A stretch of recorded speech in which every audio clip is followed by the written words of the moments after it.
Hi everyone, warm welcome to our channel. I hope you are doing well. Studies and preparations are going on. In continuation to our revision videos with respect to CA final indirect taxes, इस वाली video के अंदर we are going to talk about all the forms and all the returns of your GST. ये video originally हमारे batch के लिए हमने plan किया था, बट यूट्यूब पे भी it will be beneficial for all of you. In a very short manner, in a very short time, we are going to revise all the forms, all the returns that have been covered in your entire CFN and GST. ठीक है, तो तकरीबन 46 forms है जिसको हम quickly revise करने वाले हैं. हमारा पर्पस एक एक फॉर्म को इन डिटेल कौन फाइल करता है वैसा नहीं है, rather we have to give a revision कि ये वाला फॉर्म कौन फाइल करता है, इसकी ड्यू डेट क्या थी, सो दैट आपके एग्जाम पॉइंट ऑफ व्यू से जब आप एग्जाम के टाइम इसको यूज करोगे तो विद इन 15-20 मिनट्स आपके सारे फॉर्म्स रिवाइज हो जाएंगे. ठीक है, चलो ये जो पीडीएफ मैं यूज कर रहा हूं ये मैंने टेलीग्राम चैनल पे पोस्ट कर दिया है, वहां पे जाके उसको देख लेना. प्लस एमसीक्यूज चल रहे डेली, 6 से 7 एमसीक्यूज डेली, उसको सॉल्व करो. It will ensure that your concepts are getting clear. ठीक है, चलो टेलीग्राम का लिंक नीचे डिस्क्रिप्शन में, नहीं तो you can search for the channel. Let's start. CA final GST May 24 नवंबर 24 वाले भी बच्चे देख सकते हैं. All the forms and returns का एक क्विक समरी हम लगाने वाले. आ जाओ. जीएसटी सीएमपी 08 एंड जीएसटीआर 4 ये दोनों रिटर्न्स कौन फाइल करता है? कॉम्पोजिशन वाला बंदा फाइल करता है. GST CMP 08 is for the purpose of payment of tax. Tax payment मतलब उसको एक परसेंटेज ऑफ द टर्नओवर पे करना पड़ता है. सो कॉम्पोजिशन स्कीम के अंदर टैक्स पेमेंट होती है क्वार्टरली बेसिस पे. This is the self assessed tax. Due date happens to be 18th of the month succeeding the quarter. Quarter मतलब कैलेंडर क्वार्टर. अप्रैल में जून के बाद जुलाई 18 तक उसका पेमेंट हो जाएगा. Next GSTR 4. जीएसटीआर 4 जो है एक रिटर्न होती है with respect to composition and which is filed on annual basis. So this is a composition scheme return filed on annual basis जो कि 30th अप्रैल तक फाइल करी जाती है. इसी को हम एक बार कैंसिलेशन के साथ लिंक कर दें. अगर इसमें 3 मंथ्स का डिले हो जाए, मतलब अप्रैल के बाद मई जून जुलाई, तो उसका कैंसिलेशन हो सकता है. ये बात हमने रखी थी चैप्टर नंबर 8 रजिस्ट्रेशन के रिवीजन वीडियो के अंदर भी. ठीक है, तो ये first and second these are with respect to composition. Next GSTR 1. GSTR 1 is an information return which talks about outward supplies. यहां पे पेमेंट ऑफ टैक्स नहीं होता है. इसका सेक्शन होता है सेक्शन नंबर 37 CGST. अब इसके अंदर दो केसेस बन सकते हैं. इधर the person can be monthly filer और he can be a quarterly filer. Sir quarterly filer वाली बात कहां पे आती है? वो आती है QRMP स्कीम में, that is quarterly return monthly payment. उसके लिए एलिजिबिलिटी क्या होती है? Up to 5 CR turnover. यहां पे लिखा नहीं है क्योंकि ऊपर the other thing is return. Monthly कौन फाइल करेगा? जिनका aggregate turnover is more than 5 CR, मतलब वो QRMP में नहीं जा सकते. उनकी डेट होती है नेक्स्ट मंथ की 11th तारीख तक, मतलब till 11th of the next month they have to file this GSTR 1. और क्वार्टरली के लिए the date is 13th of the month following the quarter, because quarterly return monthly payment. Sir monthly payment कैसे होएगा? That happens to PMT 06 challan. तो सिर्फ चालान भर के आपको पेमेंट कर देना. रिटर्न्स जो होती है, जो कि 3B और GSTR 1 होती है, वो आपको क्वार्टरली फाइल करनी है. आ जाओ नेक्स्ट. Invoice furnishing facility. पहले अंडरस्टैंड कर लो कि इनवॉइस फर्निशिंग फैसिलिटी कब चाहिए होती है. When a person is in QRMP scheme, he files GSTR 1 only on quarterly basis. जब तक GSTR 1 फाइल नहीं होगा तब तक रेसिपेंट को ITC नहीं मिलेगा. अगर मैं क्वार्टरली एक ही रिटर्न, मतलब मैं एक ही रिटर्न 3 महीने के बाद फाइल करता हूं, तो फर्स्ट 2 मंथ्स के अंदर प्रॉब्लम आ सकती है मेरे रेसिपेंट को ITC लेने के लिए. क्यों? अरे बाबा मैं GSTR 1 तो फाइल ही नहीं कर रहा ना, मैं तो क्वार्टरली बेसिस पे फाइल कर रहा हूं. तो रेसिपेंट्स को ITC मिलने के लिए first 2 months of the quarter के लिए आप इनवॉइस फर्निशिंग फैसिलिटी दे सकते हो. So this concept is relevant for those particular taxpayers who are under this QRMP scheme. Monthly वाला तो मंथली फाइल करता रहेगा, उसको मंथली ऑपोजिट वाले को ITC मिलता रहेगा. ठीक है, so this is for QRMP filers to ensure ITC is passed on to the recipients with respect to first 2 months of the quarter. और इसकी ड्यू डेट क्या रहती है? वही 13th of the following month. 13 के बाद आप फाइल नहीं कर सकते. Second important point to be noted is that invoice furnishing facility का जो फाइल करना है that is optional, not mandatory. ये चीज ऑप्शनल है. Plus there are certain restrictions also कि 50 लाख की सप्लाई तक ही आप IFF फाइल कर सकते हो, उससे ज्यादा नहीं. ठीक है ना, तो उसके ज्यादा डिटेल में नहीं जा रहे, but yes now you know the summarise manner कि ये किसके लिए होता है और कब तक फाइल करना होता है. चलो GSTR 3B हैपेंस, मतलब ये एक समरी रिटर्न होती है, तो मंथली वालों के लिए इसी के थ्रू पेमेंट भी करा जाता है, लेकिन QRMP वालों के लिए ये क्वार्टरली फाइल किया जाएगा. QRMP वाले जो बंदे हैं उनका पेमेंट ऑफ टैक्स मंथली होने वाला है थ्रू PMT 06 चालान. ओके, सो देखो this is a summary return through which payment of tax happens except when you are in QRMP. Maximum time limit to file is 3 hours, 3 particular years, 3 years from the due date. अब sir ये due date क्या होती है, वो depend करता है आप monthly वाले हो या क्वार्टरली वाले हो। मंथली वाले मतलब आपका एग्रीगेट टर्नओवर 5 करोड़ से ज्यादा है, उस केस में आपका डेट बनेगा 20th ऑफ एवरी मंथ। लेकिन अगर आप क्वार्टरली वाले हो तो डिपेंडिंग अपॉन आपका स्टेट कौन सा है, the date will be either 22 और 24th of the month following the every quarter. तो ये डिपेंड करता है कि स्टेट कौन सा है। सर क्या पूरा का पूरा स्टेट की लिस्ट लर्न करने की जरूरत है? आंसर इज नो, जनरली वो क्वेश्चन में आपको दे देंगे। चलो सर जीएसटीआर 2A और जीएसटीआर 2B होती है with respect to input tax credit. The vital difference between GSTR 2A and 2B is that 2A is a dynamic return, it gets updated on real time basis. जैसा जैसा supplier की तरफ से GSTR 1 आता जाएगा 2A change होता जाएगा। लेकिन जो 2B होता है दैट इज जीएसटीआर 2B, ये एक स्टैटिक रिटर्न होता है और इसी के बेसिस पे आपको आईटीसी मिलता है, इसी के बेसिस पे आपको रिफंड ऑफ आईटीसी मिलता है। ठीक है, so GSTR 2A is an inward supplies and it is a dynamic return, it is updated on real time basis. तो इसका कोई अलग से ड्यू डेट वगैरह कुछ नहीं होता। लेकिन जो जीएसटीआर 2B होती है वो एक स्टैटिक रिटर्न होती है, ये भी ऑटो पॉपुलेट करी जाती है। गाइस प्लीज अंडरस्टैंड, आईटीसी के जो ऑटो पॉपुलेटेड रिटर्न्स है 2A और 2B, ये on the basis of suppliers GSTR 1 generate किए जाते हैं और उसके बाद आप उसमें से आइटम सिलेक्ट करके अपने इलेक्ट्रॉनिक क्रेडिट लेजर में फॉल करवाते हो। ठीक है, चलो अब सर ये जो जीएसटीआर 2B है ये कब तक फाइल करी जाती है? ये फाइल नहीं करी जाती, ये जनरेट करी जाती है, क्योंकि वो फाइल करेगा सप्लायर जीएसटीआर 1, उसके बेसिस पे मेरा जीएसटीआर 2B जो है वो अपडेट होके जनरेट किया जाएगा। कब तक? 14th of every month. Sir 14 का लिंक कैसे? अरे 13 तक तो आपका जीएसटीआर 1 और आईएफएफ वगैरह फाइल किए जाएंगे, तो 13 की रात को 12 बजे जब टेक्निकली 14 स्टार्ट हो जाएगा उस दिन आपको जीएसटीआर 2B मिल जाएगा। क्या बात क्लियर हो रही है? चलो सर जीएसटीआर 4A और 5A आ जाओ। जीएसटीआर 4A क्या होता है? It is an inward supplies of a composition supplier. तो ये नॉर्मल आईटीसी का ही ऑटो पॉपुलेटेड स्टेटमेंट है बट कॉम्पोजिशन सप्लायर के लिए, because the ITC provisions for composition and normal are different. Composition वाला बंदा ले नहीं सकता आईटीसी, आपको ये चीज पता है। 5A से पहले 6A पे आ जाओ।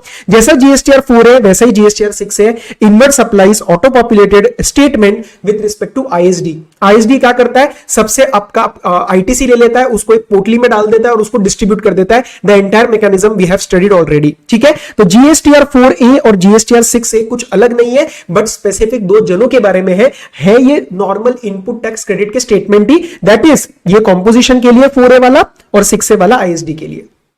बात क्लियर हुई है?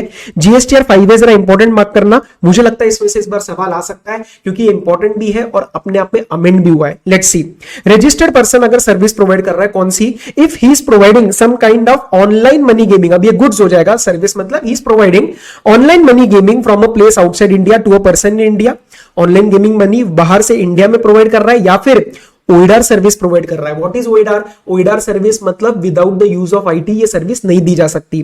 अब ये प्रोवाइड कर रहा है from a place outside India to a non taxable online recipient. Non taxable online recipient मतलब अनरजिस्टर्ड लोग, आपके और मेरे जैसे। अगर मैं ऑनलाइन बैठ के यूके के किसी पब्लिशर से एक बुक खरीद लेता हूं जो ऑनलाइन फॉर्मेट में ही मेरे को सेंड करी जा रही है, मैं हूं non taxable online recipient and I am taking this kind of an OIDAR service. अब दूसरा, ये जो है ना ये अमेंड हुआ है और ये भी अमेंड हुआ है, तो ये नया ऐड करा गया था, ये भी नया ऐड करा गया था। Second, OIDAR service from place outside India to registered person other than non taxable online recipient, ये 2 है।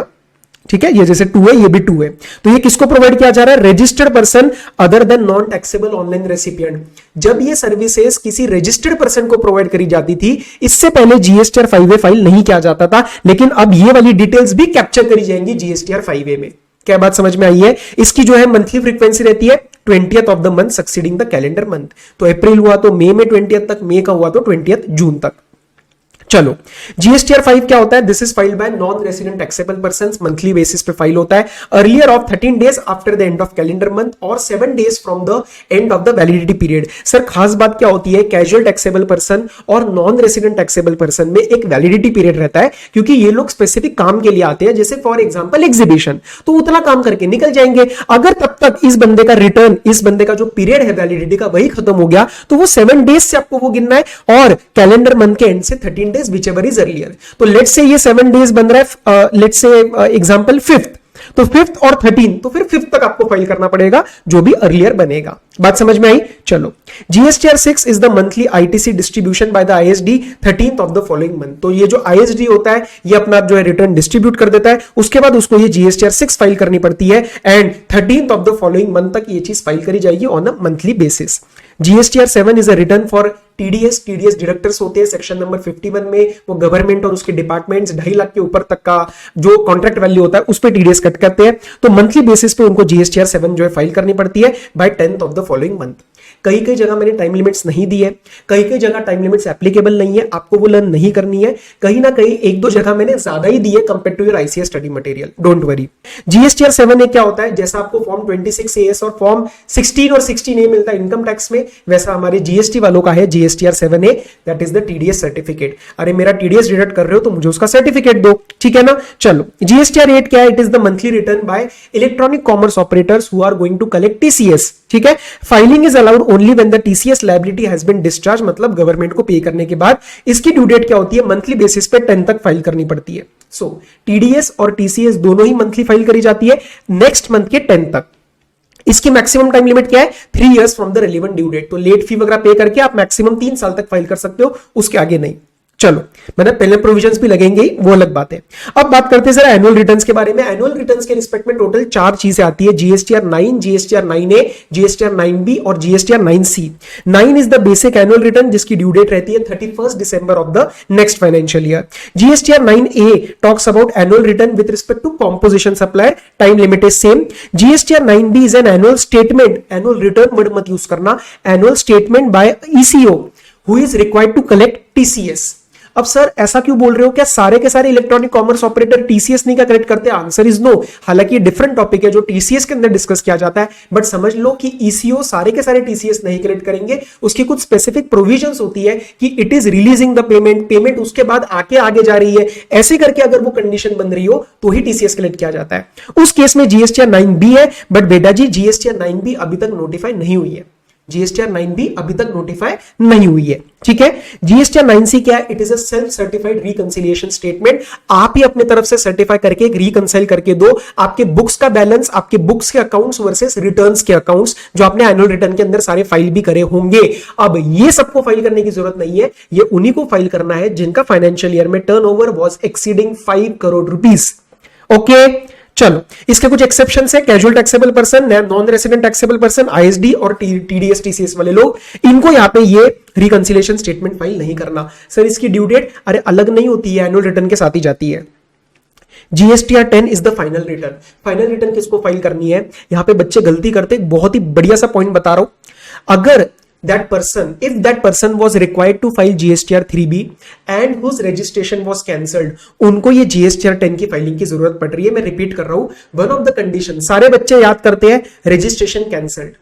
अरे रजिस्ट्रेशन कैंसलेशन के साथ साथ ये कंडीशन भी है कि that person was required to file GSTR 3B। For example अगर आईएसडी वाला बंदा है या कॉम्पोजिशन वाला बंदा है, इन लोगों को GSTR 3B फाइल नहीं करनी पड़ती, तो उनके कैंसलेशन के टाइम पे GSTR 10 भी नहीं जाएगी। इसके ऊपर एक सवाल भी पूछा गया था। चलो इसकी ड्यू डेट क्या है, 3 months of later of date of cancellation और order of cancellation. Sometimes cancellation happens earlier and the order is receive later, तो लेटर वाली डेट के आगे 3 महीने के अंदर अंदर आपको GSTR 10 फाइल करना है।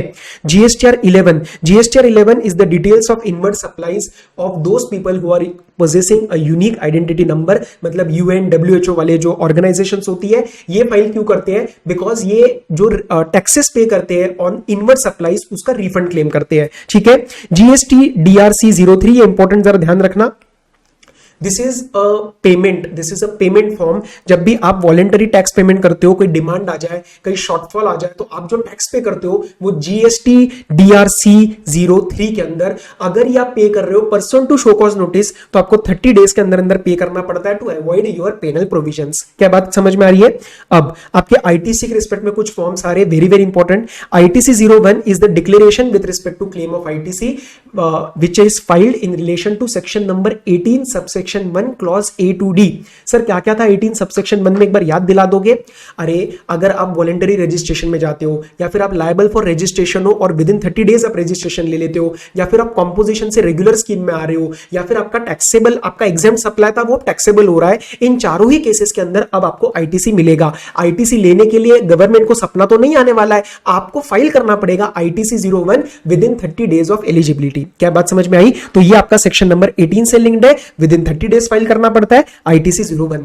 आईटीसी 02 क्या होता है, जब आपका बिजनेस का मर्जर हो जाता है, डीमर्जर हो जाता है, ट्रांसफर हो जाता है, सेल हो जाता है, तो ये इंफॉर्मेशन आपको गवर्नमेंट को बतानी है, प्लस अनयूटिलाइज्ड आईटीसी आपको ट्रांसफर करना है ट्रांसफरी को वो चीज एक्सेप्ट करनी है, उसके लिए आपको फाइल करना पड़ेगा आईटीसी 02, दैट इज आपका ट्रांसफरर ये चीज फाइल करेगा, एंड इसका कोई भी टाइम लिमिट नहीं है, there is no due date specifically given, this is very very important to note. ITC 02A, this is with respect to when एक ही कंपनी कोई ट्रांसफर सेल नहीं हो रहा लेकिन वो अलग अलग रजिस्ट्रेशन ऑब्टेन कर रही है एक स्टेट के अंदर। दिल्ली के अंदर यूनिट था, अब वो 4 यूनिट्स का 4 अलग अलग रजिस्ट्रेशन ले रही है, तो जो भी रिस्पेक्टिव असेट्स रेशो में वो आईटीसी वो बांट देगी, उसके लिए फाइल करना पड़ता है आईटीसी 02A। तो देखो, ट्रांसफर ऑफ आईटीसी और obtaining separate registrations for multiple businesses with in a state और यूटी। सर ऐसा कर सकते हैं क्या? अरे answer is yes, registration chapter में ये सारा हमने देखा है। टाइम लिमिट क्या है? 30 days of obtaining separate registration. Separate registration मतलब जो आपके यूनिट्स है उनकी सेपरेट रजिस्ट्रेशन, ठीक है।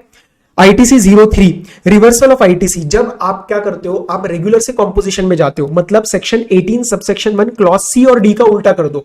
मैं रेगुलर से अगर कॉम्पोजिशन में जा रहा हूं या फिर मेरा टैक्सेबल सप्लाई एग्जेम्प्ट हो चुका है, तो उस केस में आपको क्या करना है? आईटीसी का रिवर्सल करना है। एग्जिस्टिंग इनपुट्स और कैपिटल गुड्स का आईटीसी आपको घुमा देना है, रिवर्स करना है, बिकॉज अब आप जिस स्कीम के अंदर जा रहे हो अब आपको आईटीसी की जरूरत नहीं है, तो उस केस में आपको फाइल करना है आईटीसी 03। अगर ये कॉम्पोजिशन, यहां पे अलग से ड्यू डेट मत लर्न करना, लेकिन मैं के रख रहा हूं कि अगर आप कंपोजिशन स्कीम में जाते हो तो आपका 60 days from the date of CMP 02, CMP 02 की डेट बनती है 31 मार्च, तो उसके आगे 60 डेज अप्रैल और मई, 31 मई तक इसकी फाइलिंग होती है, बट मटेरियल में नहीं दिया, आप इसको अभी छोड़ दो।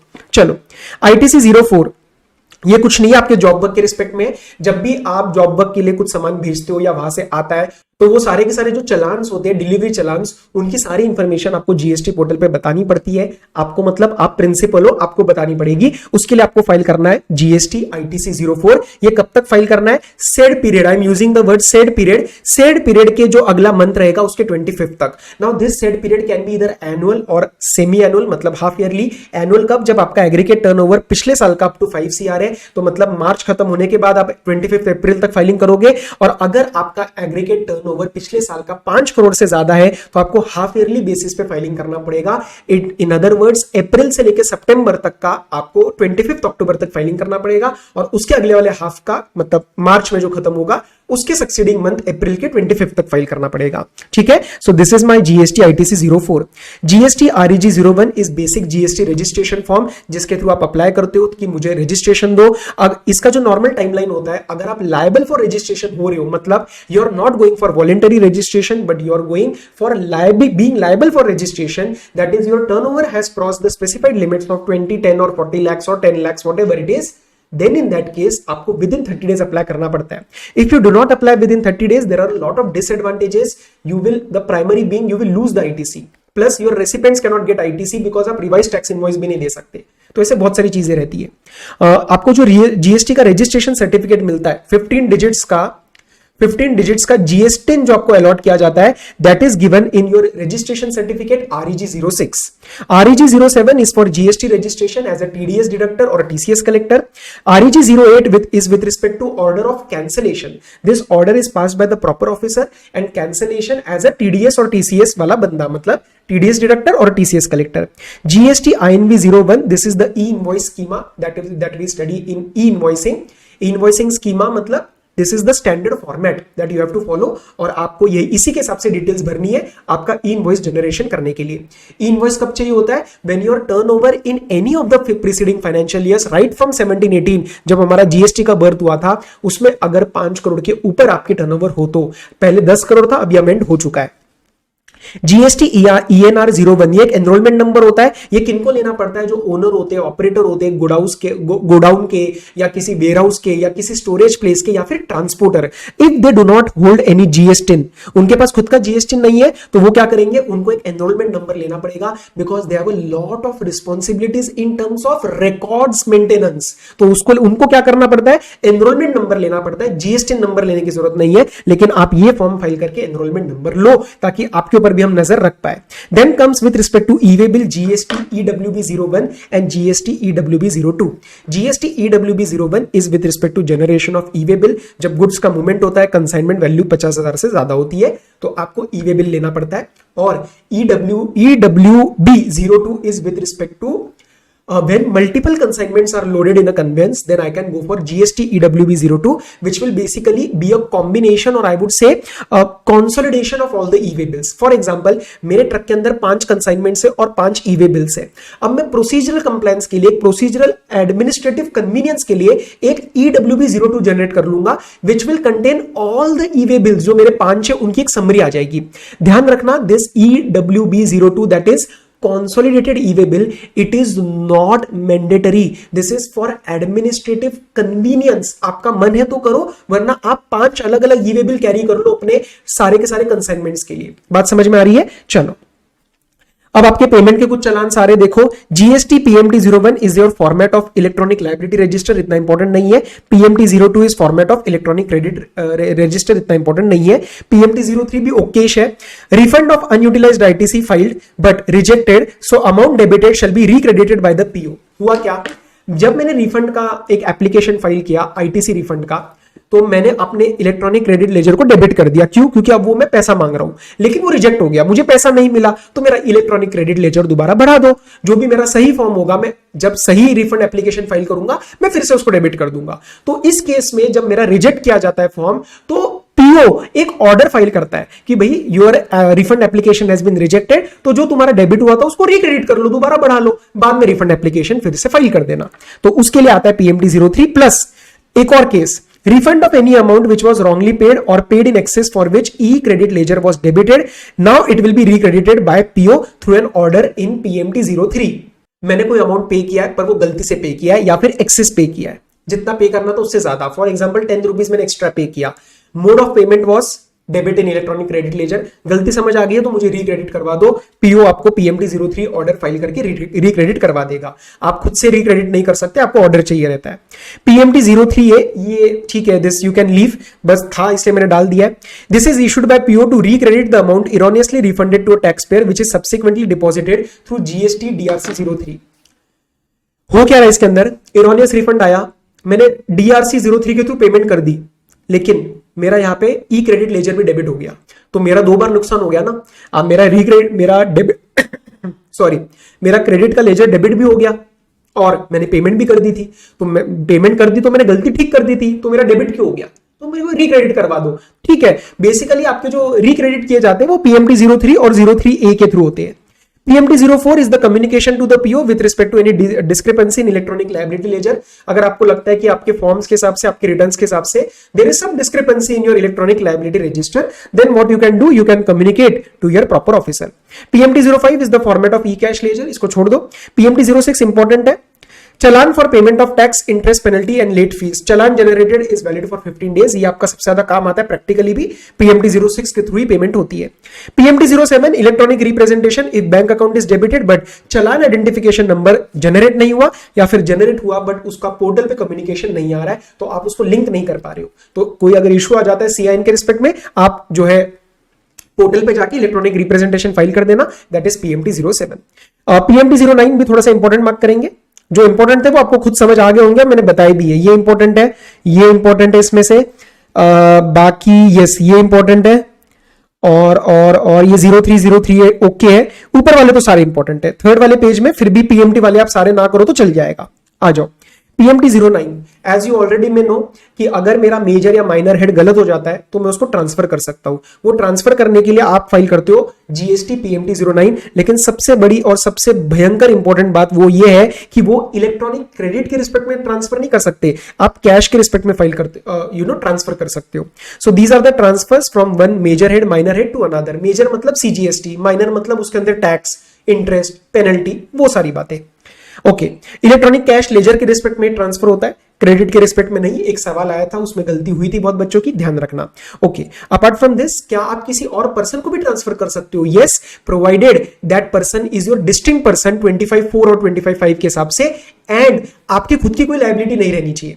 मतलब तुम्हारी खुद की लायबिलिटी पेंडिंग है और तुम अपना major head minor head of electronic cash ledger किसी और को जमा कर रहे हो, नहीं नहीं नहीं, ऐसा नहीं चलेगा, ठीक। और बाकी RFD 01 is your refund application, इसमें तो कोई दिक्कत नहीं है। एक्सपोर्ट ऑफ गुड्स के केस में ये फाइल नहीं किया जाता, एक्सपोर्ट ऑफ गुड्स के केस में ये फाइल नहीं किया जाता, उस केस में shipping bill only acts as your refund application. तो ये था आपके लिए एक short sweet crisp and to the point summary of all the forms and returns that we have used in our CA final GST. ये PDF जरूर आप save कर लेना टेलीग्राम के थ्रू, और ये आपको अभी इसका महत्व समझ में नहीं आएगा, it will be much more important during your 1.5 days, क्योंकि उस टाइम क्या होता है ना, समेटी हुई चीजें ज्यादा चाहिए रहती है, समराइज चीजें ज्यादा चाहिए होती है। ऐसी मैं आपको बहुत सारी समरीज देने वाला हूं। So ensure if you are genuinely liking the content, subscribe to the channel and stay tuned. Like करना, कमेंट करना, so that it acts as a genuine feedback, ठीक है। टेलीग्राम चैनल पे आ जाओ, एमसीक्यू सॉल्व करो। Till then all the very best, study well, take care, be safe, bye bye.